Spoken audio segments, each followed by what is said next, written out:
गाथा नंबर 232। पल्लस्य संख्य भागम संख्य गुणूनम असंख्य गुणहीनम बंधो शरणम पल्लम पल्ला संखम तिसंख्यवसन्ति।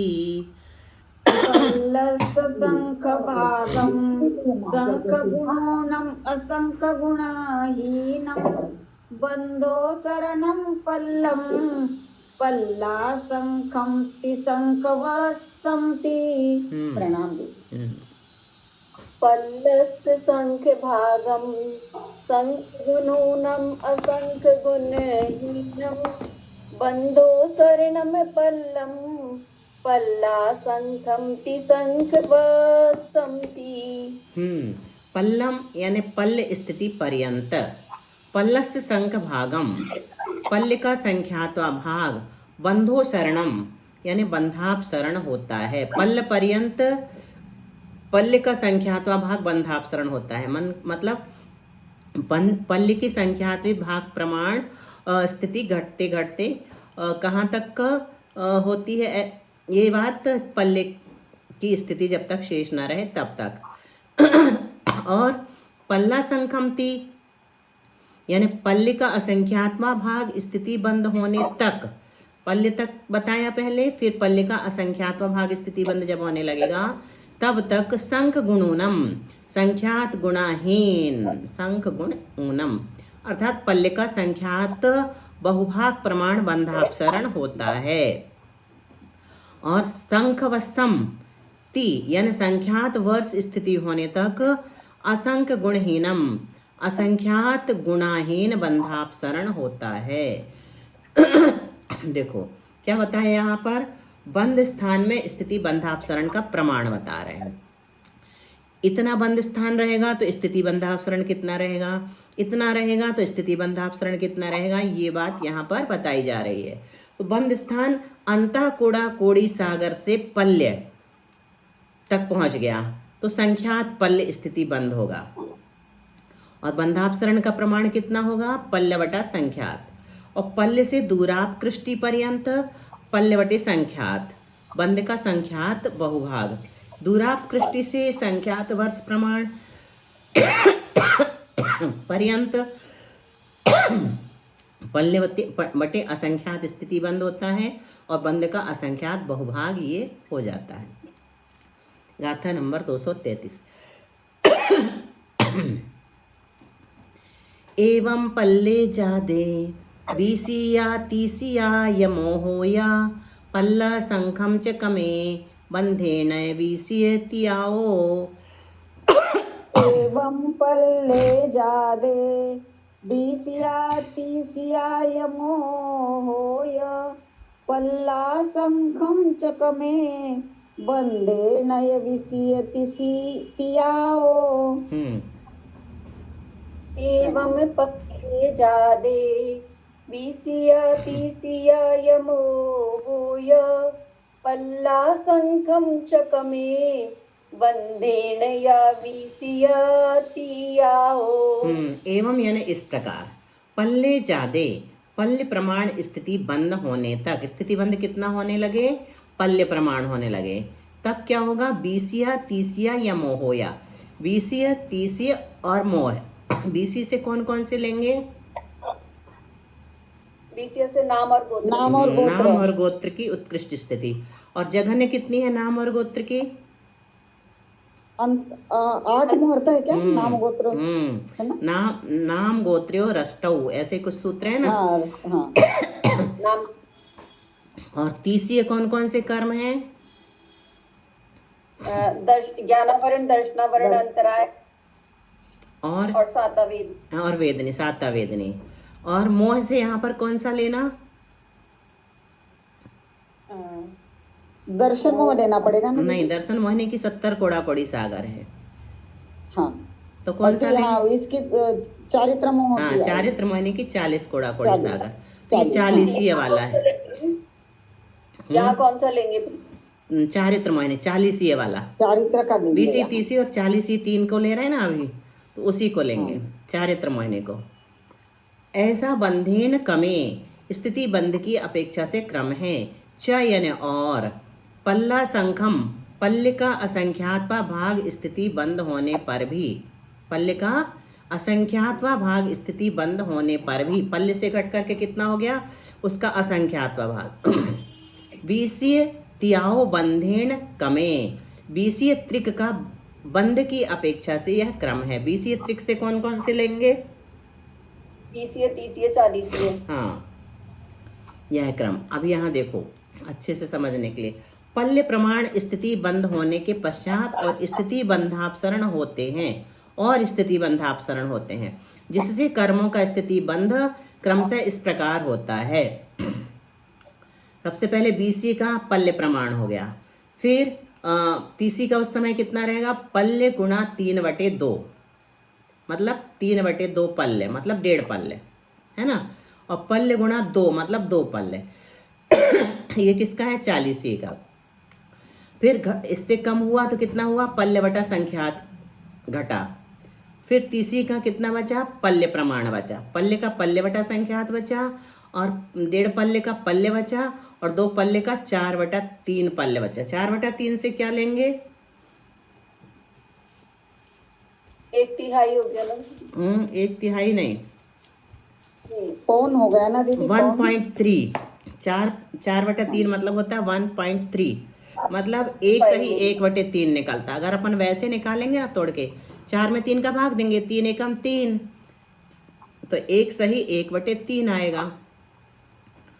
और फिर उससे घट करके कितना हुआ, पल्ले बटा संख्यात, उससे पल्ले बटा संख्यात और कम हुआ, तो फिर 1.5 पल्ले वाले का भी जो पल्ले बचा था वो भी पल्ले बटा संख्यात हो गया, ठीक है। और जो पल्ले गुणित 1.3 था, मतलब 1.3 पल्ले था, एक पल्ले से थोड़ा ज़्यादा, वो कितना हो गया, पल्ले प्रमाण हो गया, है ना। यहाँ 40 यहाँ पहुँच गए।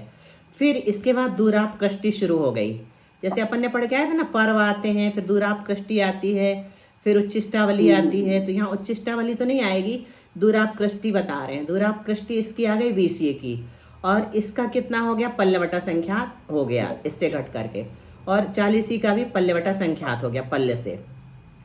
लेकिन ये देखो, तीसरे में पल्ले बटा संख्यात का भी घटकर पल्ले बटा संख्यात हुआ, इसका मतलब ऊपर वाला तो उत्कृष्ट है और नीचे वाला मध्यम है ना, ऐसा लगाना। अगर दोनों जगह पल्ले बटा संख्यात है, जबकि इससे घट करके हुआ है पल्ले बटा संख्यात, तो ये पल्ले बटा संख्यात छोटा कहलाएगा ना, क्योंकि घट करके हुआ है। तो उत्कृष्ट ऊपर वाले को अपन उत्कृष्ट मान लेंगे, और ये जो घट करके हुआ वो मध्यम में चला जाएगा, पल्ले बटा संख्यात। फिर ये इसमें 40 में पल्ले से घट करके पल्ले बटा संख्यात हो गया, ये तो ठीक है। फिर दूराप कृष्टि से घटकर पल्ले बटा असंख्यात, अब असंख्यात का भाग दे दिया, है ना। फिर इसकी दूराप कृष्टि आ गई, किसकी, तीसरे की, पल्ले बटा संख्यात से घट करके दूराप कृष्टि आई, और इसकी पल्ले बटा संख्यात से घट करके पल्ले बटा संख्यात ही आया 40 का, मतलब कितना हुआ, इसका भी उत्कृष्ट से मध्यम में पहुंच गया। फिर अपन बीसीए में जाएंगे तो फिर से पल्ले बटा संख्यात से फिर पल्ले बटा संख्यात आया, तो यहाँ पर भी वैसे ही लगाना पड़ेगा। एक का उत्कृष्ट है मान के चलो, और दूसरे का मध्यम है, उससे छोटा है ये, 2 बार संख्यात का भाग हो गया ना। फिर ये दूराप कृष्टि से पल्ले बटा असंख्यात में पहुंच गया, और फिर पल्ले बटे संख्यात से ये 40 वाला दूराप कृष्टि में आ गया। फिर इससे नीचे घटाएंगे तो पल्ले बटे असंख्यात तीनों का हो गया। स्थिति बंधापसरण, जहाँ बीसीए का पल्ले प्रमाण बंद है, वहाँ तीसी का 1.5 गुना यानी 1.5 पल्ले प्रमाण बंद है, तथा 40 का वहाँ से दुगना पल्ले प्रमाण बंद है। देखो, बीसी का पल्ले प्रमाण है, बीसी मतलब 20 कोड़ा कोड़ी सागर, है ना। तो तीसी का 1.5 गुना कैसे कहलाएगा, तीसी मतलब 30, है ना। तो 30 में हम 20 का 10 और जोड़ देंगे एक पल्ले में, आधा करके 20 का आधा और जोड़ देंगे तो 1.5 हो जाएगा तीसी का, तो 1.5 गुना हो गया, यानी पल्ले प्रमाण हो गया। और वहाँ 40 का दुगना, तो 20 का दुगना 40 होता है, तो इसका 2 पल्ले हो गया 40। 20 का 1.5 गुना 30 होता है कि नहीं, 20 का आधा 10 में 20 में 10 को और मिला दिया तो 30 हो गया, तो ये 1.5 गुना है 30, और 40 दुगना है। तो इसी प्रकार एक पल्ले का 1.5 गुना 1.5 पल्ले 30 का हो गया, और दुगना 2 पल्ले 40 का हो गया। पल्ले प्रमाण स्थिति बंद से पल्य के संख्यात बहुभाग का अपसरण होता है। पल्य बटा संख्यात मात्र बंध होता है, अतः BC का पल्य बटा संख्यात बंध होता है, शेष कर्मों का पल्य बटा संख्यात का अपसरण होकर शेष का बंध होता है। हजारों अपसरणों के हो जाने पर, हमेशा अपसरण कितने होते हैं? हजारों। तीसरे का बंध भी पल्य प्रमाण हो जाता है। इसी प्रकार इसी समय 40 का बंध 1/3 भाग अधिक, 1/3 भाग अधिक मतलब वही 4/3, क्योंकि 30 से 40 1/3 अधिक है, 30 से 40 1/3 अधिक है, अतः वहाँ 40 का बंध पल्य धन पल्य गुणित 1/3 बराबर पल्य गुणित 4/3 होता है। स्थिति बंधापसरण। इसके आगे BC TC का बंध पल्य बटे संख्यात होता है, परंतु BC से TC का बंध संख्यात गुणा है। 40 का यथायोग्य साधिक पल्य प्रमाण बंध होता है। हजारों अपसरण जाने पर 40 का बंध भी पल्य प्रमाण हो जाता है। इसके पश्चात हजारों अपसरण होने पर BC का अंतिम पल्य बटा संख्यात भाग मात्र दूराप कृष्टि रूप बंध होता है। शेष कर्मों का पल्य बटा संख्यात प्रमाण बंध होता है। दूराप कृष्टि बंध से आगे उस प्रकृति का बंधापसरण कितना होता है? असंख्यात बहुभाग होता है। अब स्थिति बंधापसरण। इसके पश्चात हजारों अपसरण होने पर BC का पल्य बटा असंख्यात प्रमाण बंध होता है। अभी अपन जो चार्ट में देख के आए थे ना उसी का डिटेल यहाँ पर पढ़ रहे हैं। और TC का दूराप कृष्टि प्रमाण बंध होता है। उस समय 40 का पल्य बटा संख्यात प्रमाण बंद होता है। इसके पश्चात हजारों अपसरण हो जाने पर 40 का बंध भी दूराप कृष्टि प्रमाण प्राप्त हो जाता। हाँ बोलिए ललिता भाभी।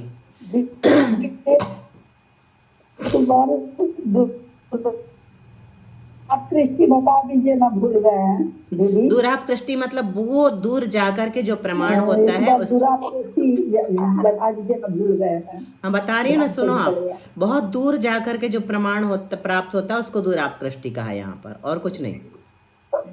इसी में आया था ना, पीछे पढ़ के आए हैं हम लोग। इसके आगे हजारों अपसरण होने पर सारे कर्मों का बंध पल्य बटा असंख्यात प्रमाण होता है, परंतु BC से TC का बंध असंख्यात गुणा है, TC से 40 का बंध असंख्यात गुणा है। अब ये यहाँ पर अपना ये वाला समाप्त हो गया क्या?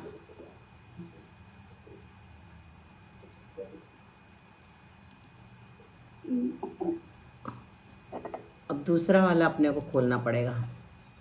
दूसरी वाली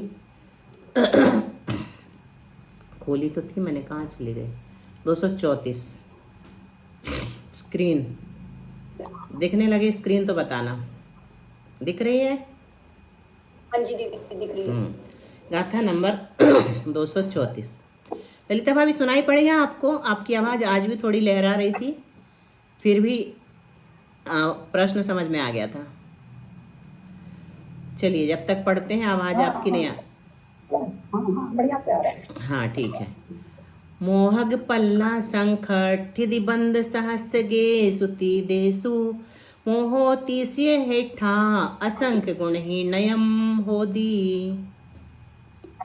मोहग पल्ला संकठिदि बंद सहस गे सुति देसु मोहोतीस्य हेठा असंख्य गुणहीनयम होदी। प्रणाम दीदी। मोहग पल्ला संख तिदि बंद सहस गे सुती देसु मोहोतीसिय हेठा असंख्य गुणहीनयम होदी। देखो यहाँ पर हम लोग क्या कर रहे हैं? उपशम पढ़ रहे हैं ना, तो यहाँ पर विशेष रूप से किसका उपशम करेंगे हम? मोहिनी कर्म का, है ना। बाकी कर्मों से उतना प्रयोजन नहीं रहेगा, चारित्र मोहिनी से यहाँ पर प्रयोजन रहेगा। तो अब हम उसी की ओर चलते हैं। मोहग पल्ला संकट थिदिबंध सहस्य गेसु तीदेसु। मोह का पल्ले का असंख्यातवा भाग प्रमाण ऐसे हजारों स्थिति बंध व्यतीत होने पर मोहो तीसी हेठा मोहनीय तीसी के नीचे असंख्य गुणहीनयम असंख्यात गुणाहीन होता है। मोह का कितना? पल्य का असंख्यातवा भाग प्रमाण ऐसे हजारों स्थितिबंध जब व्यतीत हो जाएंगे तो मोहिनी तीसी के नीचे असंख्यात गुणाहीन हो जाता है। अब इसको हम क्या करेंगे? क्रमकरण को समझेंगे। क्रमकरण क्या है ये यहाँ से शुरू हो जाएगा। इस प्रकार तीनों ही कर्मों का पल्य बटे असंख्यात प्रमाण स्थिति बंद होते हुए पल्य के असंख्यात बहुभाग का अपसरण करता हुआ जाता है। अनेकों अपसरणों के हो जाने पर तब विशुद्धि विशेष के महात्म्य से बंध का क्रम बदल जाता। देखो विशुद्धि बढ़ रही है ना, यहाँ पर कौन सा करण चल रहा है? अनिवृत्तीकरण चल रहा है। तो विशुद्धि बहुत बड़ी चढ़ी हुई है ना, तो विशुद्धि बहुत बढ़ गई है। विशुद्धि विशेष के महात्म्य से क्या होगा? अब बंध का क्रम बदल जाएगा। कैसे बदलेगा वो देखते हैं। मोह का बंध तीसरे से कम हो जाता है, तीसरे से कम हो जाएगा। मोहिनी का बंध पूर्व क्रम बंध अल्प पूर्व क्रम बताएंगे। 20 30 40 था, है ना। 20 कितना था? पल्य बटा असंख्यात, फिर 30 का पल्य बटा असंख्यात और 40 का पल्य बटा असंख्यात। असंख्यात गुणा असंख्यात गुणा था, कितना था? 20 का पल्य बटा असंख्यात जो था उससे 30 का जो पल्य बटा असंख्यात प्रमाण बंद हो रहा था वो असंख्यात गुणा बड़ा था, अधिक था। और 40 का जो पल्य बटा असंख्यात प्रमाण जो बंद है वो 30 से असंख्यात गुणा अधिक था। अब नवीन क्रम क्या रहेगा? 20 का पल्य बटा असंख्यात प्रमाण बंद होगा, फिर उससे असंख्यात गुणा जो बंद होगा पल्य बटा असंख्यात वो 30 का ना होकर के 40 का हो जाएगा। तो ये क्रम भंग हो गया। क्रमकरण किसे कहते हैं? क्रम का भंग होना। पहले हमारे पास क्रम क्या था? 20 के बाद कौन सा था? पहले 20 के बाद 30 का था। हाँ, और फिर क्या हो गया था? फिर उसके बाद 40 का था। अब क्या हो गया नवीन क्रम? 20 के बाद 40 हो गया और फिर 30 उसके बाद चला गया। मतलब 30 का बंध ज्यादा हो गया और 40 का बंध कम हो गया। तो 40 में किसको ले रहे हैं? हाँ, मोह को ले रहे हैं, चारित्र मोह को।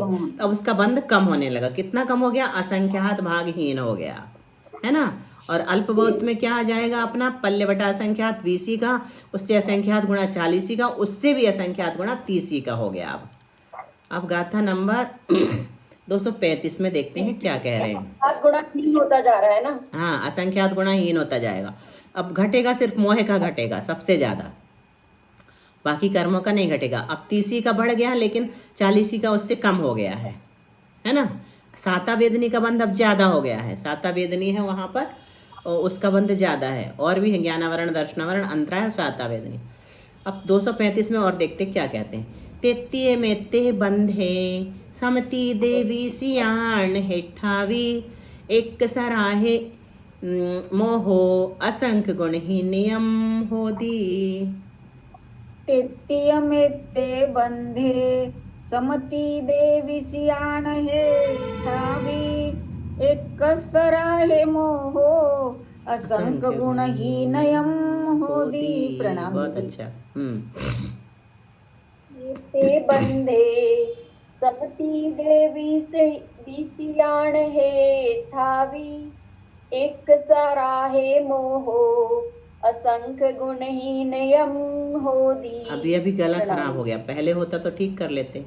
तेतीय में ते बंधे समति दे, उतने मात्र संख्यात हजार बंध व्यतीत होने पर विषयाण एक ठावी 20 के भी नीचे मोहो यानी मोह का स्थिति बंध एक सराहो एक साथ असंख्य गुणहीनयम असंख्यात गुणाहीन होता है, उससे भी असंख्यात गुणाहीन हो जाता है। इसके बाद हजारों अपसरण होने पर 40 का बंध और भी कम होकर 20 से भी कम हो जाता। अभी किससे कम हुआ था? 30 से कम हुआ था। हाँ, अब 20 से भी कम हो गया। पूर्व क्रम क्या था? 20 30 40 था। फिर नवीन क्रम अब क्या हो गया? 40 20 30 हो गया, है ना। अभी बीच में था 40, अब शुरू में आ गया, यहाँ आ गया। अभी 20 40 और 30 था दूसरे क्रम में, और तीसरे क्रम में क्या हो गया, 40 20 और 30 हो गया। दीदी यहाँ एक प्रश्न है मेरे मन में हाँ पूछो। कि ये में कम हो रहा है, तो 20 से असंख्यात गुणाहीन 30 का और 30 से असंख्यात गुणाहीन 40 का, और दोबारा में 40 से असंख्यात गुणाहीन 20 का और 20 से नहीं, असंख्यात गुणा 40 अधिक लेना, अधिक लेना। 40 से असंख्यात गुणा 20 का और 20 से असंख्यात गुणा 30 का, अधिक लेना, कम नहीं लेना। तो 40 का सबसे कम है अब नवीन क्रम में, ठीक है, नहीं हो गया क्लियर। 40 का हाँ जी, सबसे दीदी। कम है, उससे ज्यादा 20 का, उससे ज्यादा 30 का।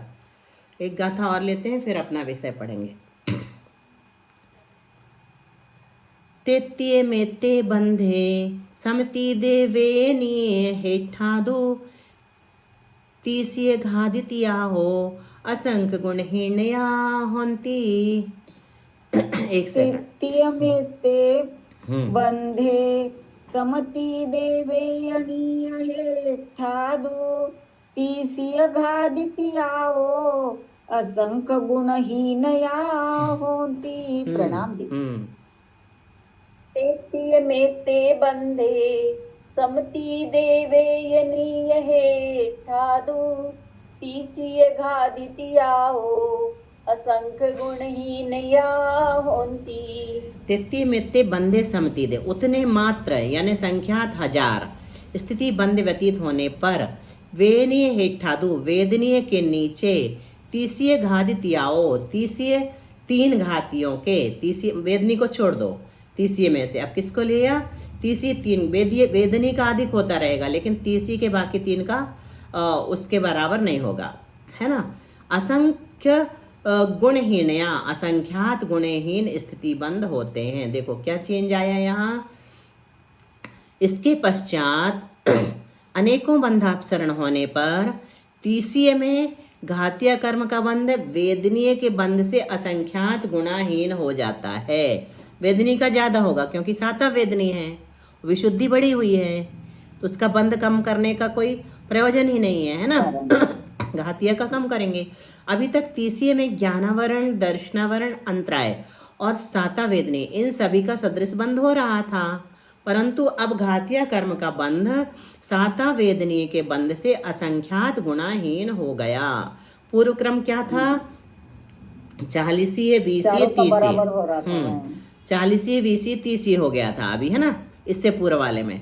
अब क्या हो गया, 40 तो जहाँ के तहाँ है सबसे कम, फिर उससे अधिक 20 का असंख्यात गुणा अधिक, फिर उससे असंख्यात गुणा अधिक 3 घातीय कर्मों का, फिर उससे भी असंख्यात गुणा अधिक वेदनीय का होने लगा है। इस प्रकार 236 गाथा तक हमने देख लिया। इतना ही रखते हैं ना, वो पढ़ लेते हैं थोड़ा सा, उसमें कम टाइम मिलता है अपने को। 237 से कल पढ़ेंगे।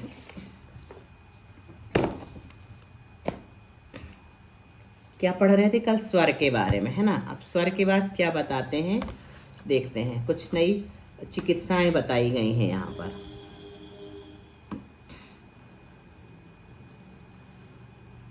प्रातः, अच्छा एक और विशेष बात ऊपर से लिखी है, चैत्र शुक्ला प्रतिपदा को प्रातः बायां स्वर चलना चाहिए अपने को, तब उठना चाहिए।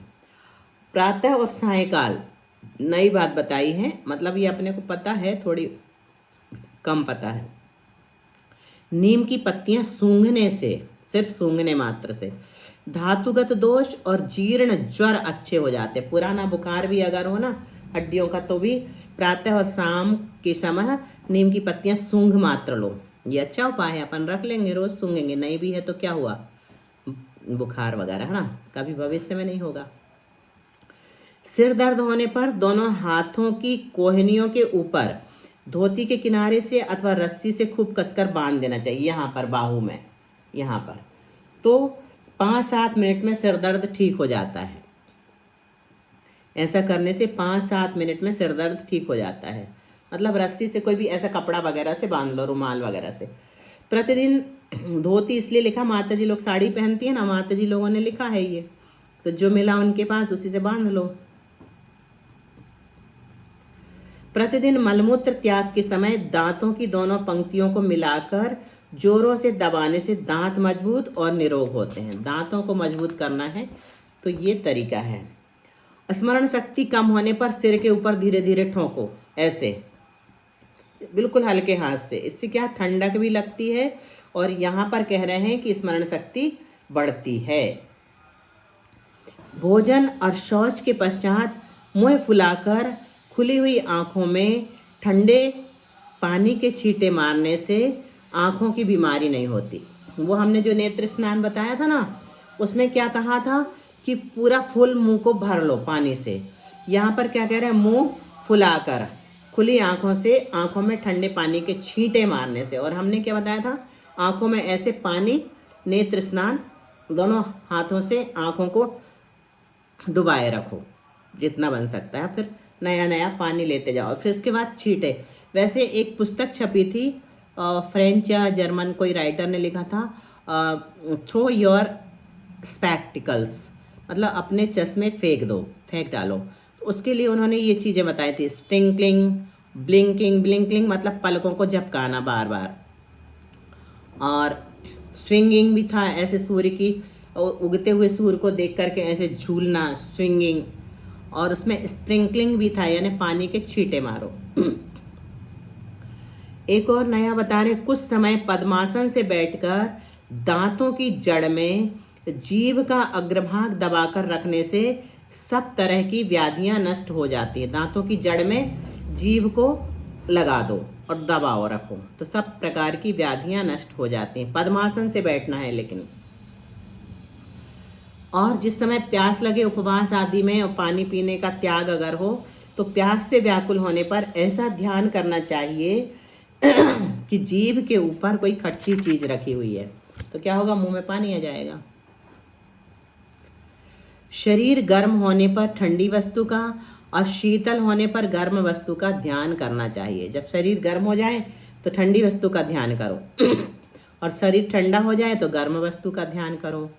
ललाट के ऊपर पूर्ण चंद्र के समान ज्योति का ध्यान करने से, ललाट यानी माथे में पूर्ण चंद्र के समान ज्योति का ध्यान करने से आयु बढ़ती है और कुष्ठ आदि रोग दूर होते हैं।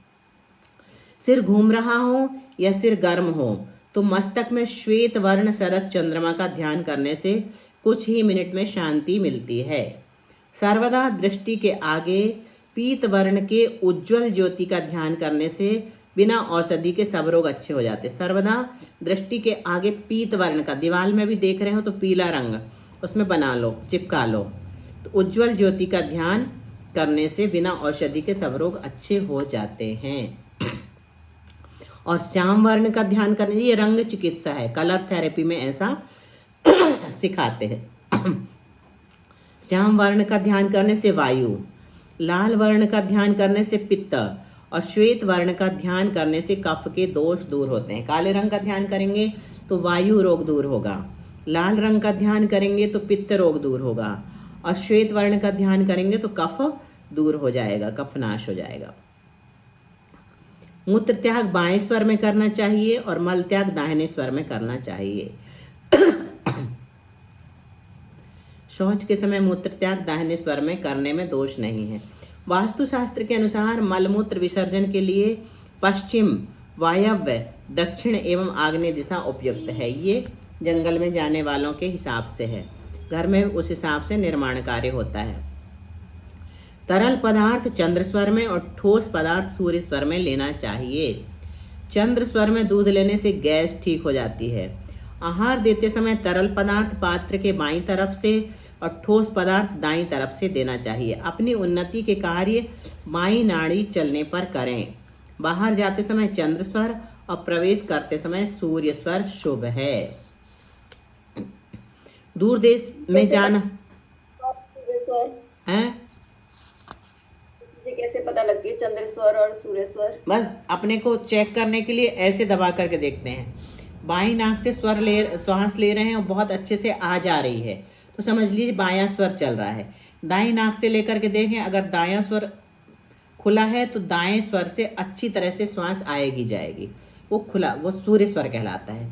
जिसमें थोड़ा सा अपने को बाधा महसूस हो रही है वो स्वर बंद कहलाता है, और जो खुला हुआ महसूस हो रहा है श्वास लेने छोड़ने में वो चालू कहलाता है। वो स्वर चल रहा है ऐसा मानना चाहिए। तो स्वर चेक इसी तरह से किया जाता है। दूर देश में जाना हो तो सूर्य स्वर में, और समीप देश में जाना हो तो चंद्र स्वर में गमन करें। भोजन के पश्चात तुरंत बाएं स्वर से मूत्र त्याग करने से कोई बीमारी नहीं होती। ऐसा कहते हैं कि आहार के बाद तुरंत लघु शंका जाना चाहिए, तो स्वास्थ्यवर्धक होता है। गुरुमती माता जी, चिंतनमती माता जी, आज और भी कई साधु संत इसको फॉलो करते हैं।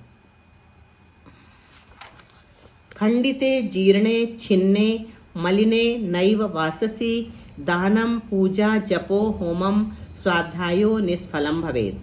क्या कहा?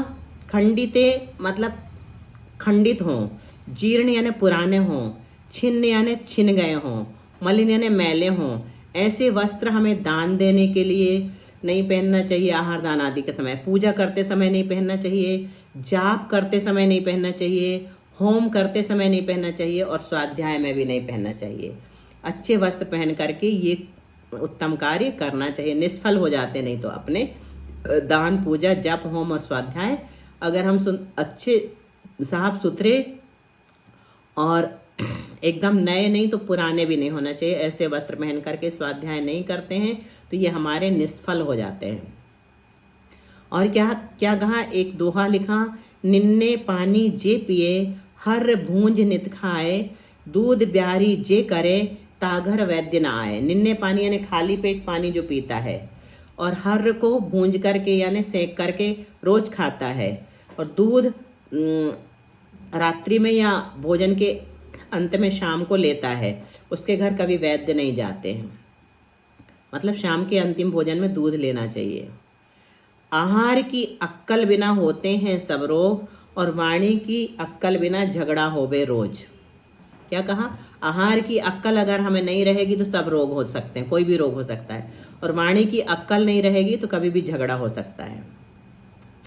आँख में त्रिफला दांत में नौन, पेट न भरिए चारों कोन। आँख त्रिफला से धोने से आँख स्वस्थ रहती है, और दांत नमक से साफ करने से दांत साफ रहते हैं, स्वस्थ रहते हैं, और चारों कोने अगर पेट नहीं भरेंगे तो पेट स्वस्थ रहेगा। खूब गले तक ठूस ठूस करके नहीं खाना चाहिए, यहाँ तक बोरे जैसे हिला हिला करके। क्या करते हैं अपन?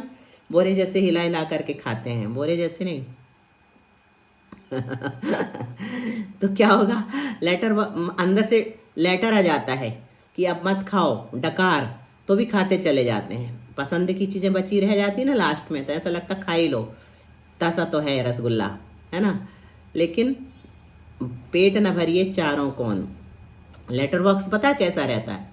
अपन ने अपने पेट को लेटर बॉक्स बना लिया। कैसा? ऑलवेज ओपन, हमेशा खुला रहता है। जब जी में आए जा करके डाल दो, चाहे लिफाफा हो, चाहे अंतरदेशी हो, चाहे पोस्ट कार्ड हो, सब कुछ कभी भी डाल सकते हो उसमें जा करके। तो ऐसे ही अपने पेट को लेटर बॉक्स नहीं बनाना चाहिए, या कचड़े का डिब्बा भी नहीं बनाना चाहिए पेट को, कि जो भी जी में आया बिना विचार किए भक्षो या अभक्ष डालते चले जाए। तो पेट की बस में भोजन की सवारी कम भरो।